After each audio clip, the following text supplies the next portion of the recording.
let's record. It's only my mother that ever called me Charles. I've been Charlie the whole way through. Oh, isn't this great? Charlie and Charlie. Yeah, exactly. When I'm in trouble, yeah. I've just had a very interesting discussion, thanks to AI, with the banks. Because obviously my company is called drcharlieward.com or Dr. Charlie Ward Limited. And my real name is Charles Ward. And of course the computer says no. You can't be Charles Ward and Charlie Ward according to them, but I haven't even explained that when I come to America, they changed my name to Chuck. Oh, no. That's not allowed.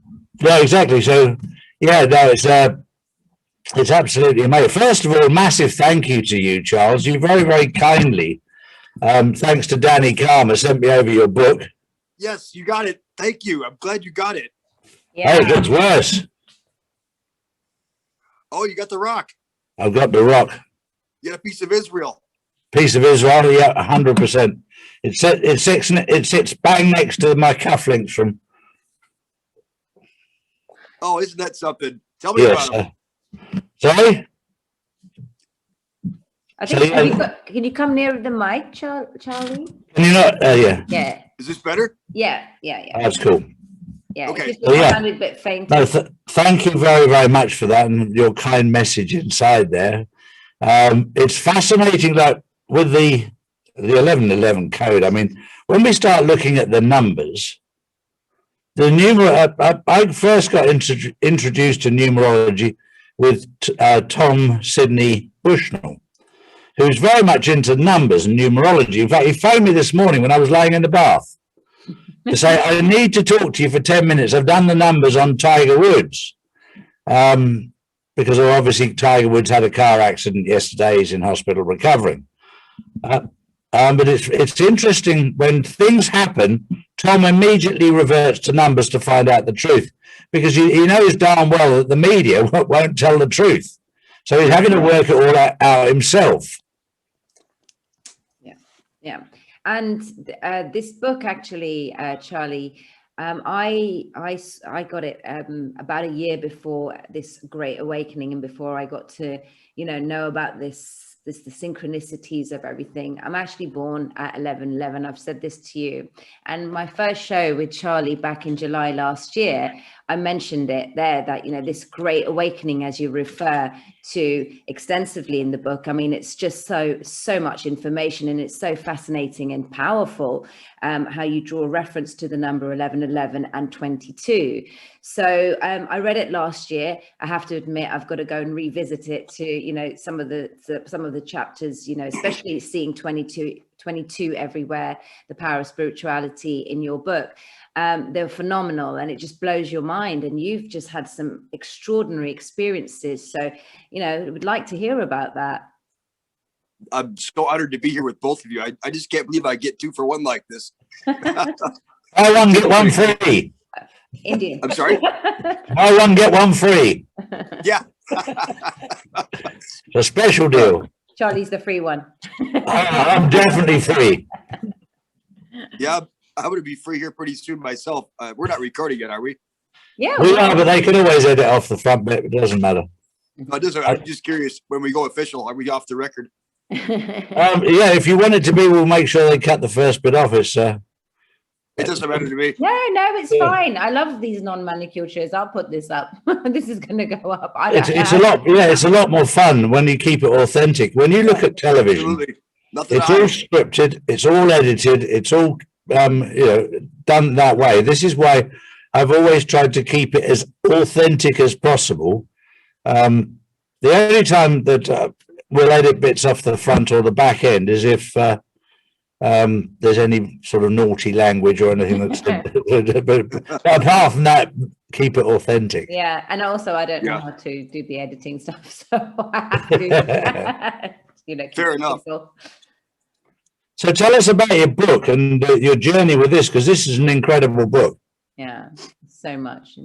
Where do I take the first bite off this apple? The biggest question I get is from first timers is, well, what does 1111 mean? And I think the most succinct and direct to target answer I can give is that the 1111 as a marker, or in its other forms, like 11 plus 11 as 22, 11 plus 11 plus another 11 as 33, or by itself in repeated numbers, it shows up at times that are either really, really good or really, really bad. But it's a marker, it's sort of a cosmic flag that gets planted anytime there's a event of historical significance, whether it's really good, like well, let's say really bad, for example, like Fukushima nuclear reactor, greatest nuclear accident of human history, 3/11 of 2011, 11/11.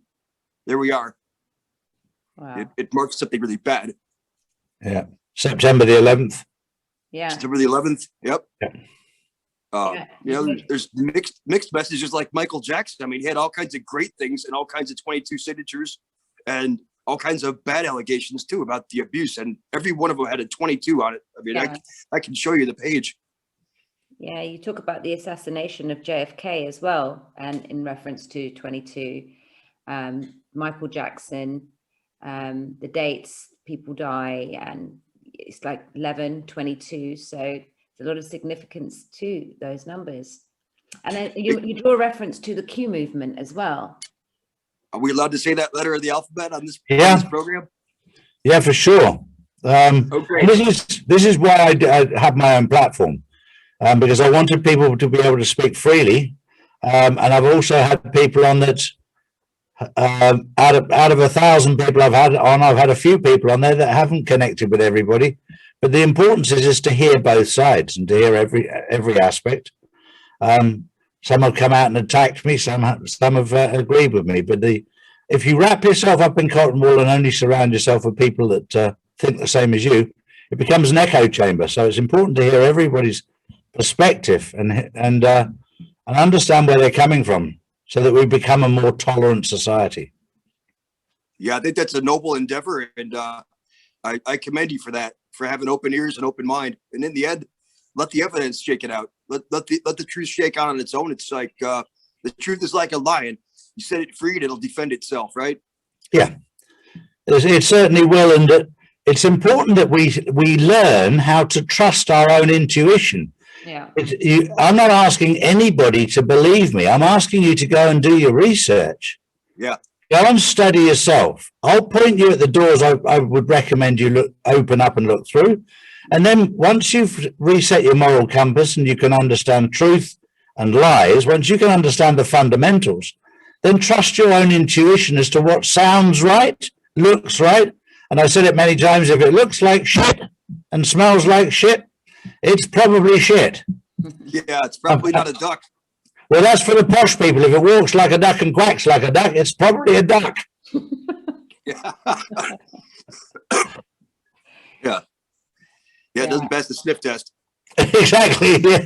But you know what's remarkable is if you look back from the inception date of Q, 10/28 of 17, and you go to any website that calculates the duration between date A and date B, if you use date B as 11/11 of 2020, the span of time between the start of Q and the last 11/11 is 1,111 days. 11/11, like that's remarkable, because the starting date is rather anodyne. There's nothing special or numerologically triggering about that whatsoever. No matter how long you think about it, 10/28 of 17 is not special, but it's special in the rearview mirror. Back from 11/11, it's 11/11.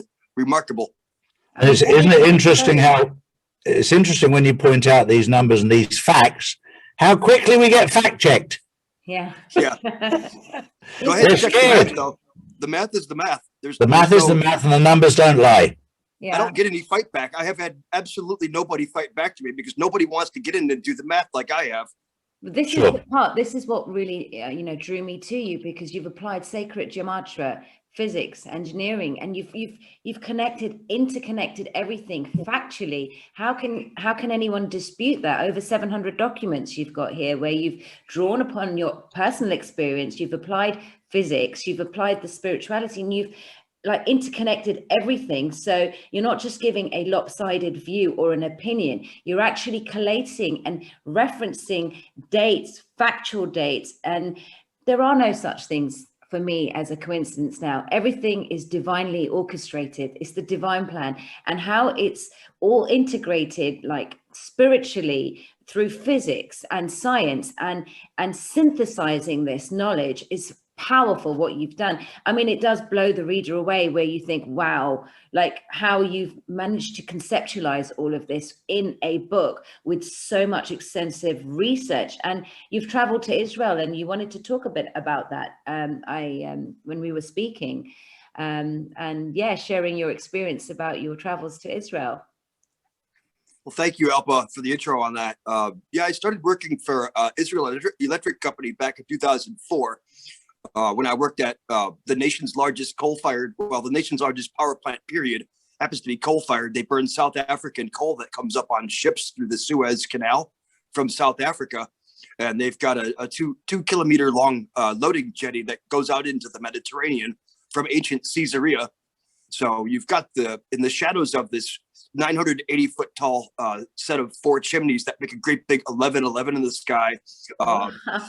You've got the ancient city of Caesarea right there in the literal shadows of that place. You've got old Rome and new Rome right there at Caesarea. And the funny thing is, I just sold my house in Wisconsin back on September 14th. And the people that bought the house, their last name is Caesar, Casar. Very next day, the 15th, is the day that I got out of quarantine in Israel. And that was my first day reporting to work at Caesarea, at Caesar's big house of power, where we proceeded to work on 45% of Israel's national power grid capacity generation for the next 3 months. So when I worked there in 2004 for the first time, they only had 3 chimneys. Now I came back 16 years later, and it had grown a 4th chimney. So I've got this great big 1111 looking at me as I rolled up on that plane. I'm thinking, no, you didn't. The chances of that. But I mean, I was working on a 600 million watt turbine over there that supplies power to 300,000 local homes. It's connected to the Turkish power grid, the Lebanese power grid, the Egyptian power grid. I'm touching machines that are connected to the heart of humanity here. And every morning I'm praying on these machines, saying, dear God, please bring peace to the Middle East, bring happiness, prosperity, safety, joy to everybody at the other end of these wires. Amen. Yeah. And then I went off to work every day and just put those wishes into quantum motion in those machines to go out to the people at the speed of light. Whether it worked or not, who knows? But what I can tell you is there's 10 or 12 countries that proceeded to have peace treaties with Israel within 30 to 45 days of those wishes. So, whether it was me or the 17,000 people on Twitter that were praying with me, whoever knows. It's interesting, we said just earlier, you can't argue with the numbers. But we've lived through the last 10, 20 years where the extreme left wing have turned things around and I'll give you one classic example. When I was younger, the word wicked meant bad. They've made it a good thing. And this is how that they've tried to cover up the truth, the facts of numbers, by inverting things and pretending it's real. Yeah. And this is all being exposed right now. Well, you remember the Q posting that showed if you take the year 2020 and divide that number by 30330, which is Biden's campaign backboard number, you get 0.00666 and then some more zeros. That's correct. And they told us that that's not accidental. I mean, who's going to sit there and subconsciously think to do this? Yeah. Wow. There's controlling forces outside. Alpa's very, very aware of it, obviously from our heritage. The forces that are outside of us. And when you connect with them in a positive sense, they bring immense power. But when you see how evil has controlled and manipulated them, that brings evil powers as well. And it's very important that I've mentioned it many, many times about having a moral compass that's accurate so that we can understand what's good and what's evil. Because when evil comes along, it's made to look more attractive than good. Otherwise, we'd never look at it. Yeah. Exactly. It's the power of deception, right? So this is how our world has been governed for centuries.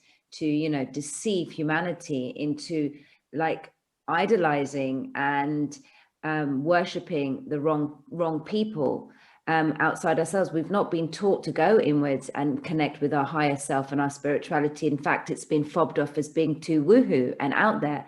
And now what we're doing, in the reference that you're making in your book, The Great Awakening, it's not just through numerology, but it's played a significant role. There's so many people that write into me and saying, Alpa, we see 1111 and we see the numbers, the sacred gematria that speaks to us. Numbers have an energy of reverberation where their energies connect with us. Are they souls? Are they angels? Who truly knows? But it's how we internalize that.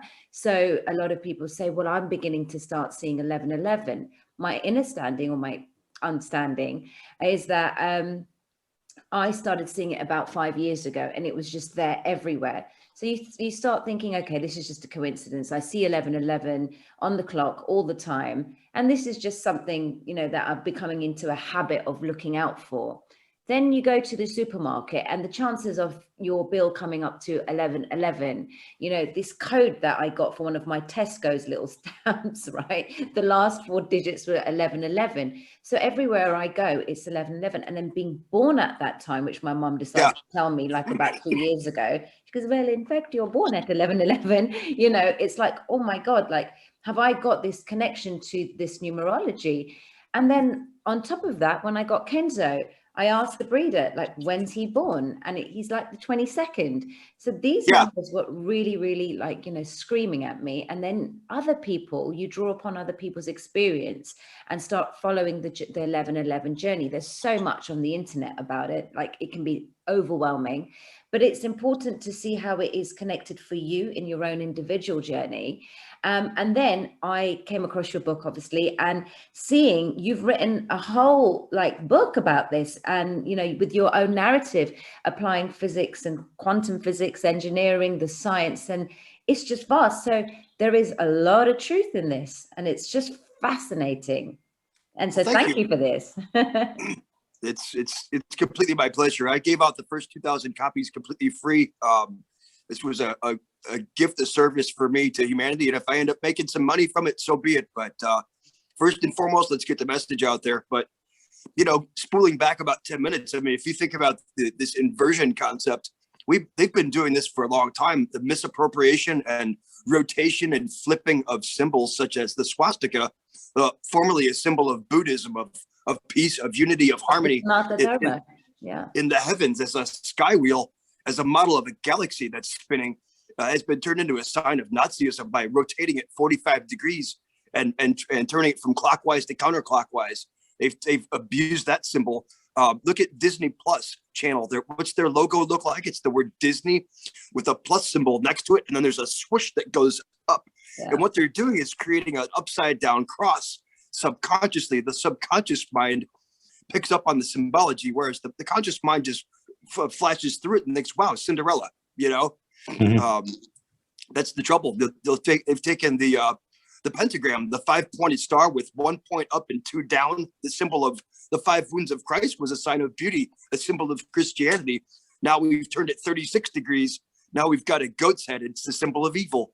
They do that with all these symbols. And the pyramids, because the pyramid. They're depicted in one of the most sacred symbolism in the Sanatana Dharma is the Sri Yantra symbol. So it's just comprises of a lot of pyramids. But because of the association now to the Illuminati, you look at a pyramid and anyone has a pyramid, it's like, oh my God, they're of the, you know, dark and the deep state. Yeah. Well, I mean, look at the Emmy Awards, look at the Oscar Awards, look, the background has all those pyramids on the background shots for all the celebrities, and then you see the Emmy, the Oscar Award is a statue of Ptah, P-T-A-H, the ancient god. It's brazen image where it's idol worship. We've gone so far as to have shows called American Idol, for crying out loud, to deep idolatry and television worship. No wonder we can't communicate how we love each other. No wonder we're trying to figure the most basic things out as a society.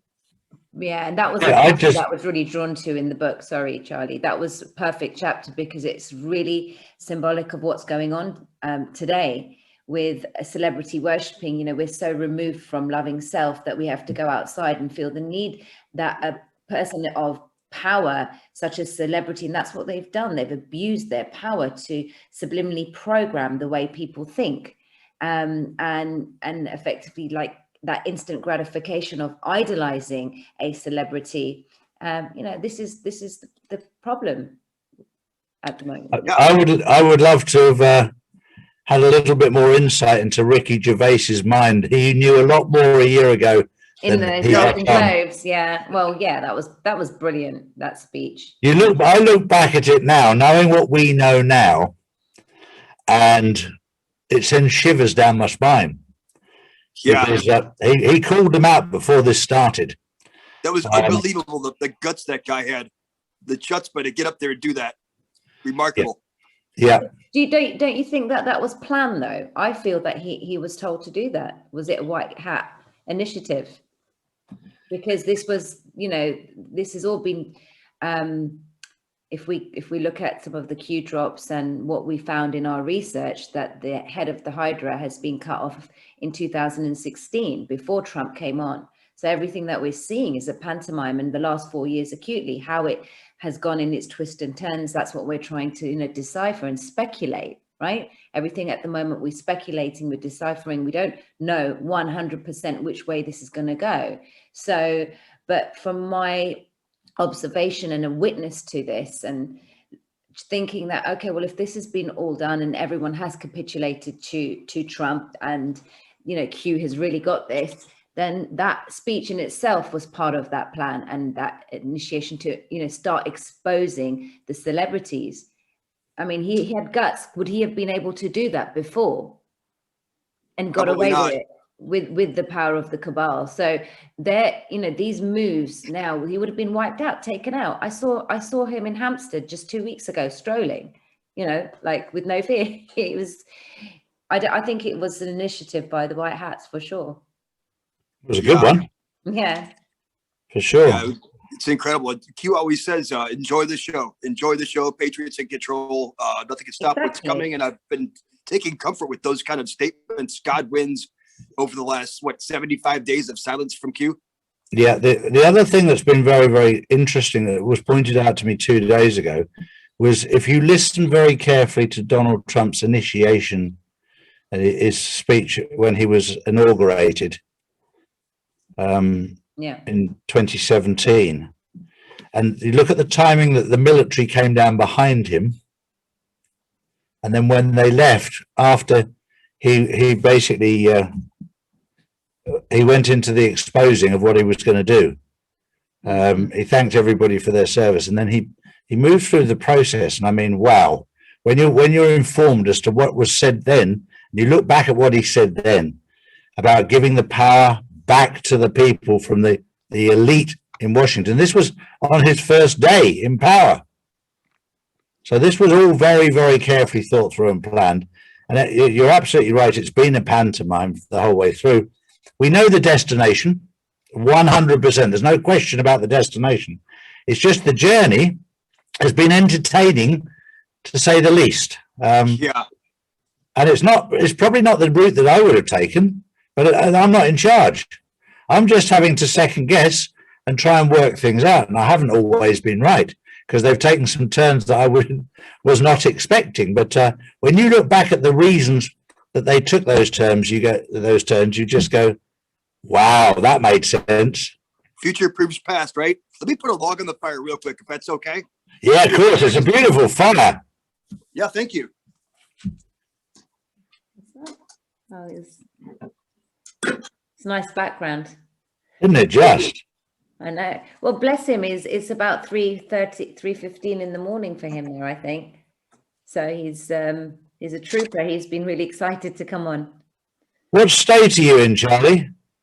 Right now I'm in the state of Illinois, just outside of Chicago, in the city of New Zion, the city of Zion, Illinois, where I was essentially born and raised, and matriculated high school here. And it's just funny to be working and heading back to old Zion here. Yeah. Again, back to Israel. I was just saying it's 3:15 in the morning for you there. So you're a trooper. I do shift work all the time in the nuclear power industry. So, you know, it's service when ready, service when needed is my attitude, wherever, whenever. I always grew up. With a farming mentality that when the harvest comes, you work hard. There's also, from my own perspective, it's always a lot more fun to make money when people are asleep. Because it just gives you that feeling you've got the edge on them because everyone else is fast asleep. It's a nice feeling. But no, this is why I moved into this new office, because my old office, when I was doing shows in the middle of the night, again with America, my neighbors complained they could hear me. So I built a new office which is soundproof so that nobody can hear it. So they can. Sorry? I like the picture behind you. That's really awesome. Where is that? I don't know. It's just like a cloud scene in the horizon. And I pictured that from one of these big Chinese superstores. It was just there, and it was to cover up a hole in the wall in the old office. That's all it was for. And it was top of the pile. I thought, oh, that looks nice. With the sunrise over the clouds, over the mountains, and I just thought, yeah, that looks nice. And it's just stayed there. I think it cost me about the equivalent of $7. That's the price is right on that one. Exactly. And the golden Q was all to do with the quantum financial system that I was involved in. So that's why I put that up there. That's why Q is not a problem to mention with me. Because when people have a go at me, even though I've done a full amount of research into Q, which is an amazing. I started doing my research into Q, and of course it goes back a number of years, and then suddenly you go, hang on a second, JFK had his own Q team back in 1960, and then somebody said to me, well, you forget about JFK, Abraham Lincoln also had a Q team, and George Washington had a Q team, and basically what they were insiders that had certain private information. If anything went wrong, because they feared for their lives, all of them feared for their lives, George Washington, Abraham Lincoln, and JFK feared for their lives. So they had a select few people that had private information, so that if anything happened, they knew what was happening. And that was the origins that I traced back way back before the 60s about Q. Yeah. And of course, 4 or 5 years ago, Q re-emerged. And there was also the Anons, and they sort of came together. It's a bit like the Army and the Navy. They're both defending us, but they could defend us from a different aspect. So when people go about the QAnons, well, it's the Army and the Navy. They're the ones that protect. It's a military operation that's protecting us from different aspects, but it's two separate groups that work together. And it dates back to years. It's not just the last 4 years. Oh, it goes back to the 60s, even before Charlie. That's what I said. Abraham Lincoln and George Washington takes it back a long, long way. Long time. And it makes sense. Yeah. Well, you probably read about the Quelle source, Quelle, the original Q source for scripture that you can read about, right? Wow. No, I hadn't even thought about that one. Yeah. Think about that may be a proto source for all of this, and it may have woken back up from its cosmic sleep, or wherever it came from. There's a fourth, fifth dimensional component to this. I don't think this is all taking place in the third plane here. No, absolutely. This is happening in so many different dimensions, space and timelines. This is where we have to try and unlearn everything that we've been taught and relearn. We still know nothing yet. It's just an iota. Like, as I've opened my eyes to this, it's overwhelming. It's literally everything that I thought I knew has been wiped out from my memory. That's why I have these memory problems, and they call it the ascension symptoms, and these brain fog, this memory loss, and it's like trying to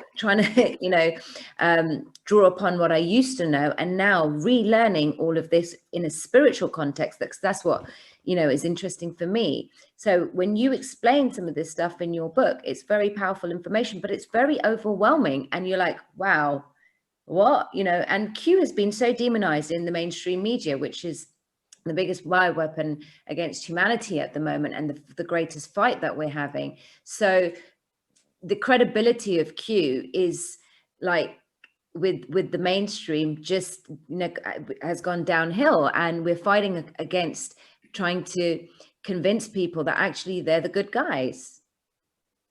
Yeah, it's it's definitely a faith game. It's a great cosmic test of faith for all of God's people, for all the people that are on the white hat side of this, for sure. It's very important what you've done there in going to places like Israel. I think when you go, I've been to Israel and to Palestine, and for me, when I went there, it was very different from what I'd been told. You know, you go to the Wailing Wall, and yes, it's a wall, but the spiritual feeling you get when you're there is incredible. It was very interesting to me that it was all built 300 years after Jesus died. And when you take 300 years, that's 12 generations. And I even struggle to believe my granddad, that's only 2. So if it's handed down information over 12 generations, you have to have faith to get a grip on it. And then going to Bethlehem, to the Mount of Olives. The Mount of Olives was a building site. And that was a bit of a shock to me. But it's very, very important that when you're trying to establish truth, that if you go to these places, you will find out what the truth is. And I've likened this a lot with government. In England, where the government is unbelievably pathetic. I mean, you get people there that is the Minister for Finance, and he hasn't got a bloody clue about finance. And then when I was told, they said, oh, the team around him, Charlie, they're all very clever people. I've gone, well, Alpa's been to my house. She knows my wife. My wife was an international gymnast. If Charlie Ward surrounds himself with international gymnasts, it doesn't make Charlie Ward a gymnast. In fact, I'm more like a sumo wrestler than a gymnast. And this is why the world is in such a mess. We've got people that are doing stuff that have got no concept of what they're doing, but they're surrounded by good people. It makes no difference. You need to have been, when you've gone to Israel, you can then talk about Israel. I've often joked in America because of the fact that I think it's 15 or 20% of Americans have got passports. They haven't ever left America. And I always joke and say, do you know why 80 to 85% of Americans haven't got passports? That's because they don't fit in the photo booth. That's why they have us stand up at Walgreens. Exactly. But no, once you start traveling, you know, for me, going to Istanbul in Turkey was an amazing spiritual enlightenment, if you want, where you've got one half of a city in Asia, one half in Europe, 4 million people a day cross the river, the Bosphorus River, for work every single day. It's completely nuts. The history that there is incredible. But that's just one place. Singapore, where it's a country that I love, where you've got 4 main cultures: the Indian, the Malay, the Chinese, and the English. And yet the harmony that's created there is incredible between all the cultures. Then you go into places like Mumbai, Bombay. I've never been to a city that's more nuts. You just like everything's going everywhere. Organized chaos. I love complete and utter organized chaos, but beautiful to watch.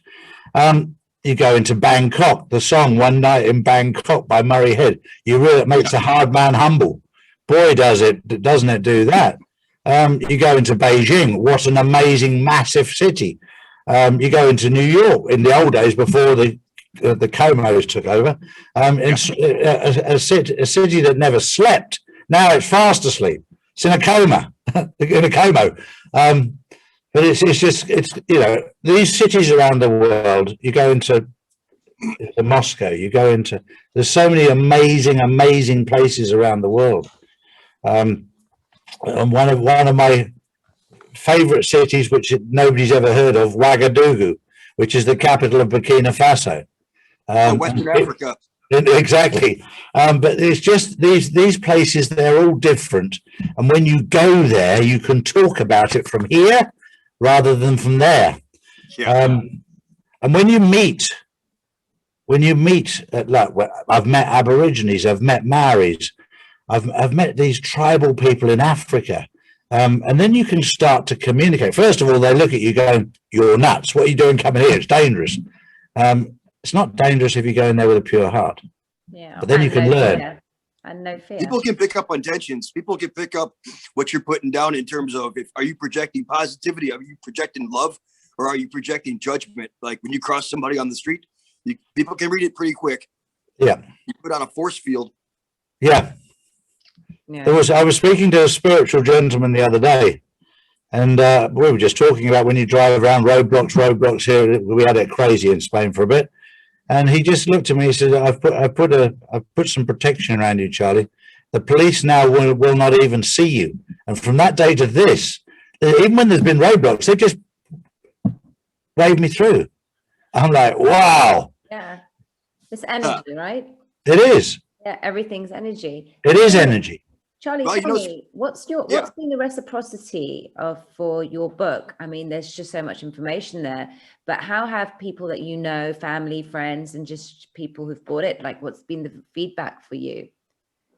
Well, it's interesting. The reciprocity, this inverse idea is that it seems like the people, I call it the proximity effect. The people that are closest to me have been the hardest to get to read and digest the material. Yeah. It's the people from the UK and from Australia and from Germany, South Africa. Those are the people I'm getting the letters from. People overseas, people in Los Angeles is my top market for sales through Amazon for selling books. And for some reason, places that are really on fire are the places that I'm getting the most response from. Portland, Seattle, I'm selling lots of books in those markets. Dallas, because of the 11/22 of 1963 when JFK was taken out. Well, people in Dallas are interested about that. At the 33rd parallel, you know. Yeah, but you look at things like what is the 1111 code? How does it translate to light? Because you go out, you Google 1111 enlightenment, you're going to get millions of results for enlightenment. And if you take the light part of enlightenment and look at 11 minutes and 11 seconds, how many minutes total is that? How many seconds is that? Well, you take 11 minutes times 60, that gives you 660 seconds, plus the other 11, 671, right? Yeah. 671 seconds are in 11 minutes and 11 seconds. 671, that's the number of the speed of light in miles per hour. Speed of light is 671 million miles per hour. Bang, you could Google both of those things and prove it yourself. That's the 1111 code as a code of light and of enlightenment. Wow. See, when you put it like that, like when you just connect everything, I mean, this is the very intricate mind there. And well, think about this. Think about this. So the speed of electromagnetic energy is the same, whether it's an infrared signal, it's cosmic rays, whether it's gamma rays, light, radios, heat, anything you want. If it's an electromagnetic signal, it travels at the speed of light, period, full stop. That's 300,000 kilometers per hour or second, minute, whatever, but that's the speed. Meters per second. Look at the planet Mars as the this is what as the Earth about. Yeah, as the Earth and Mars make their respective trips around the sun. It's like two racers on, one's closer to the middle of the track and one's doing an outer orbit. So the outer one's going slower because it has more distance to sweep out during an orbit. But there's a time when, you know, the Earth and the Mars are close together. They're both at 12 o'clock position with the sun at the center. And it takes, at the closest approach, it takes 3 minutes for electromagnetic energy to get from Earth to Mars or back. 3 minutes. That's the shortest it can ever take. The longest it can take when the Earth is at 12 o'clock and Mars is at 6 o'clock and the sun's in the middle or at opposition. The furthest apart, it takes 22 minutes for light to get from Mars to Earth or back. That's 3 and 22. My birthday was 3/22. When they landed that Mars probe a couple of days ago, that I have an article from the UK, from the UK Mail website that says it takes signals 11 minutes and 22 seconds to get from that probe back to Earth. And that's a historical, that's another 1122 stamp of bam, here we go. JFK 1122. Yeah. Most historic probe ever on Mars, bang, 1122 seconds for energy to get back, for enlightenment to get back. Think about that. Wow. That's not coincidental. When people say it's a coincidence, that just shows they're downright lazy and can't be bothered to do any research. Because the minute you start doing research, it all makes sense. Yeah, sure does. Well, number 22. I mean, so as well as seeing 1111, Charlie, I was seeing 22, like on buses. I mean, I literally, it was one experience, and it was exactly about 6 months before we woke up to this whole scamdemic back in 2019. And I was speaking to my then business partner, and I was saying, look, I see the number 1111 all the time. And he just thought I was a nut job. And I was speaking about this to all my friends, because it started with 1111 and then it was 1122. And I was seeing 1122, and I had no idea what it meant. And especially like looking up 11 and 22, when you go on YouTube, on the internet, I mean, there's just so many different interpretations. So, I mean, when you apply it to how you've just done at a quantum level, and physics and drawing upon how we are enlightened, I mean, it's just blown me away, that information, you know, in terms of the speed of light and interconnecting it. It's so overwhelming, but that makes me think that actually these were messages, these were sort of nudges to the Great Awakening, like something's happening, something big is about to happen. And that's how now, when I look at all those times and think, actually, I wasn't going crazy, this was significant in my own personal journey. And then there subsequently the Great Global Awakening, as as you say. So it's all relevant. And Charlie, you're right. You know, there are no such things as coincidence. Everything is divinely and perfectly orchestrated at every single level. But we have our ego in play. Yeah, we will interpret things from the lenses of our own ego, and where we are in our spiritual, journey. But yeah, this is fascinating. Really is. Yeah, and if you think about it, why does 22 play so strongly? I mean, the hotel that I was working at in Israel had 22 stories. Why not 20? Why not 2 dozen? Why not 25? Why 22? I see that with road signs all the time. 22 miles to such and such town, 22 miles to such and such geographic figure. They're always more. It's uncanny the number or proportion of times that you see that, and you start to think about, why are these things happening? Why is it the day after I went to the Wailing Wall, the very next morning after praying for 17,000 Twitter followers and sticking all their initials in the wall, why did I get all the butters at the breakfast area with 11/11 of 2020 as the expiration date? A full tub of, must have been 200, a gross lot of them, 144 of them, all with 11/11. It's a message loud and clear that the message been received. Sorry? 144. That's another very significant number as well. 12 times 12, and 12 factors out to 3 times 2 times 2. My birthday was 3/22. My son was born 22 inches of length. That's the thing that really kicked me in the jaws, was when he was born 22 inches on a state document saying what his length was. But if you really think about it, what's the proto language of this world? Hebrew is one of the most fundamental first thing languages. That's what Jesus spoke 2,000 years ago. How many letters? 22. 11 plus 11 letters comprise the original proto language of this planet. I mean, if you think about it, Genesis 1, that it talks about, in the beginning was the Word, and the Word was with God. And from that word that he uttered, it created all existence. So what is words? Well, it started with 22 letters, right? Those are the basic bricks of our reality. I believe one of the letters that was missing in the 2,000 years ago, when it was 22 letters and gone to 26, was the letter J. Okay. Because this is what started making Christian people question the name Jesus that was written in the Bible, and Jehovah. Yeshua. That's right, because it's now been, you've used the letter J, but originally it wasn't. So the letter J was one of the letters that was missing 2,000 years ago in the Hebrew alphabet. Well, that's I studied linguistics in university. It was one of the more interesting elective courses I took, but they talk about the concept of sound change. Like, for example, in Turkey, where I worked at a Istanbul office for a couple of years of my career, and their word for iron is demir, and yolu is street. So a railroad is an iron street. It's a demir yolu. Now, if you go east to Turkmenistan or Kazakhstan, it's temir for iron, jolu for road. So you've got the zh from the Russian influence, and you've got the jolu, the temir, the sound change from D to T. But it's not significant for those people, but to an outsider, it seems like 2 different languages. Yeah, I have to say that with Istanbul, it's one of my 2 favorite cities in the world are Singapore and Istanbul. Istanbul for history and culture, and the fact that every car has two horns, one that's provided by the manufacturer and one that's provided by a shipping company to get people out of the way. Got the ocean liner. Exactly. But what an amazing city. My wife was born there, and we went to Dalmabachi Palace. And once you've been to one palace, you've been to them all. And her family and her friends work underneath the palace. So I said, I've got no interest in sitting around the palace. I want to go underneath. And to see everybody working underneath Dolmabahce Palace, it was like a hive of activity, and then sitting down enjoying a Turkish coffee with them.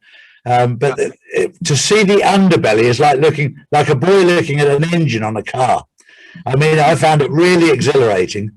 And being shown around there was just, for me, was just that when they said, oh, do you want to see upstairs? I went, not really. Once you've seen one palace, you've seen them all. You know, you get rooms that are given as a gift from one country, from another. It's like, yeah, whoopie-doo. The only bit that interested me, which made me smile, oh, this is a room for where they used to keep all their wives. They used to eat in here. So one man would have all his wives. They'd all have their own apartments around like a living room. And I was like, I found that pretty random. Back in the Ottoman days, the Ottoman empires, etc., where they had many wives, and all the wives got on together, but there was a pecking order. I found that rather amusing, because that's not the sort of thing that would fit in today's society extremely well. Certainly not with my Turkish wife. Yeah, we have a hard enough time managing one wife sometimes. More than one would drive me bonkers. Yeah. Part of me thinks how lucky. Lovely. Sorry. His wife is lovely. She's an amazing mom, and she's just a lovely person. Yeah, she's a good girl. I'm very blessed. Great spirit, and just a beautiful soul. Really nice soul. She was born on 7775. So 3 sevens in a row there. But well, that's interesting. That's big. Well, that's interesting. Like with Trump, for example, I mean, he was at the time of his inauguration on what was it, 1/19 of 17. His age was 70 years, 7 months, and 7 days. There's a triplicate of 7 right there. Another place where 777 showed up most fascinating for me was if you look at from a NASA source on NASA's website, they have information about the energetic signatures when lightning goes off. What actual color are the sparks? Most of the energy of the spark of lightning goes at an invisible level, at the infrared level, at a remarkable wavelength of 777 nanometers. There's 3 spikes of energy that are like 777.41, 777.36, and 777.25, something like that, but they're really close together. It's a triplicate of energy that's emitted at the infrared invisible level. And what's nice about that is, for satellites, I got this in a satellite technology course I took through Johns Hopkins for the Master of Physics program. As it turns out, if you have a thick cloud cover and you have a satellite that's trying to detect lightning, if you're looking for the visual signature, the cloud's gonna block most of that out. But what happens is clouds are electromagnetically clear. It's transparent at the infrared frequencies. Infrared goes right through clouds. It's unimpeded, right? So they use that infrared signal to detect lightning, whether there's clouds or not, whether it's daytime or nighttime. Wow. So you're not worried about the daytime, whether the sun's shining or not. It works through that. So think about that. 777 light and energy. I mean, it doesn't get any better than that. God could have made that wave like anything he wanted, but 777. Wow. Yeah. But that's a big number, for another big number that I kept seeing, 777, right up until, Charlie, do you remember me telling you when I was going to see this spiritual person? Literally, it was like no joke, no word of a lie, that about this great awakening, I was overtaken by 3 cars, and their number 777. And the person that told me about these healers, it was on the 22nd of December at 22:22. So when I went to see this person, it was on the 7th of February, 2020 last year. And I was just saying to Charlie that, coincidentally, I was just driving like a bit of a Miss Mary, I think, and that's why the people were like, overtaking me. I was just sort of really chilling, and I was chatting to my friend, and like the 3 cars that overtook me had 777 that I went to see this person, this spiritual healer, on the 7th. So 777 is a very significant number, so that you've got 144, 717, 777, 11, and 22, and 1122, and then the master numbers subsequently. I mean, so they're really sort of nudging us to wake up. They're all awakening codes. They're telling us so many things, and they have so much meaning and many different interpretations. I mean, you're just applying the science behind all of this, and it just sort of blows your mind, but it's everything's so interconnected. It's beautiful. It is amazing if you can step back and take the 40,000 foot overview of this planet and all the things that have happened, and look at these key signatures, these numerical markers, these flags that show up at significant events. I mean, it really is remarkable. I mean, you look at things like let's look at the solar system. Let's take off even further. The great storm of Jupiter. It's located where? It's located 22 degrees south of the Jovian equator. I mean, why 22? Why the biggest storm? Why the most important storm in the solar system? Well, that's where it's located, and it emits radio frequency energy from the eye of that storm at 22.2 megahertz. That's what do they broadcast in there? Is there an intelligent society somewhere? Who knows? But there's that, and then the tallest moon in the entire solar system is Mons Olympus on Mars. Guess what? 22 kilometers tall, 11 plus 11. God's put a flag of greatness on that achievement. Wow. 11 plus 11. It's amazing, absolutely amazing when you look at the numbers and see everything. And I would say to anybody, you don't have to take our word for it. Do some research. Get yourself the book. Yep. This is the 1111 code. See it on you're actually seeing Charles Wolfe, the author of this book, here on this show here today, and it's definitely worth a read. I mean, it'll open your eyes into what's actually going on, because then you'll stop saying, well, that's a coincidence. That's a coincidence. No, it's not a coincidence. The numbers don't lie. They add up. It's all tied together. It's all tied together. But I want to thank you, Charlie. It's a real pleasure for me to talk to you, because I got the book came through from you thanks to Danny. And Danny's a good man. I spoke to Danny yesterday, and he's doing really, really well. And it's very, very important that we all stick together. Yep. And we're actually putting together right now as we speak. Funny enough, we added Alpa yesterday. We're getting a group of people that are on the right page, that are patriots, that know the truth. And we're going to get them all together after this, and we're having a get-together across in the States where we can all come together and basically just be grateful to each other for adding each piece of the puzzle to get clarity on this murky journey. Yeah, no, and thank you, Charlie. I mean, I really appreciate this book, and it's quite sentimental for me, because it was the first thing I mentioned on my very first show with Charlie, when, I'm like, what's going on? Don't know anything. And suddenly we're all waking up, and collectively in unity consciousness, we all have our bit to offer, as long as we have that intention to, ascend to greater shores. And, it's been a big part of my journey, the 1111 code, and the nuggets of wisdom that I'm getting from that. So thank you. And I will speak to you again on my own channel, specifically about some of the chapters, and delve deeper. This was just a nice overview to share, your journey, and, the significance of 1111 and 1122. So thank you. Well, I'm deeply grateful to both of you for taking the time out to host me, and for your interest and support, and God bless you both for helping me out here. And that my handsome little son on the cover of that book appreciates it too. Yeah. Well, send me the links. Where can we buy it? So we can buy it on your website, 1111code.com. And you mentioned Amazon, right? Yeah, people can search 1111, 11:11. It'll be the top result for books. It comes up on Amazon, so appreciate your support there. We'll put the links down below. If you send them across to us, we'll put them down below, Charlie, so that so people can find it. Yeah, it's you can go to www.1111code.com. That's 1111code.com. I've got a shop there where you could buy my ebook without having to go through Amazon. It's $8.99. Yeah, well, buy it. I was just going to say, buy it directly on 1111code.com. And I've got the Great Awakening map for sale. I've got some mugs for sale. I'm not really doing this for the money.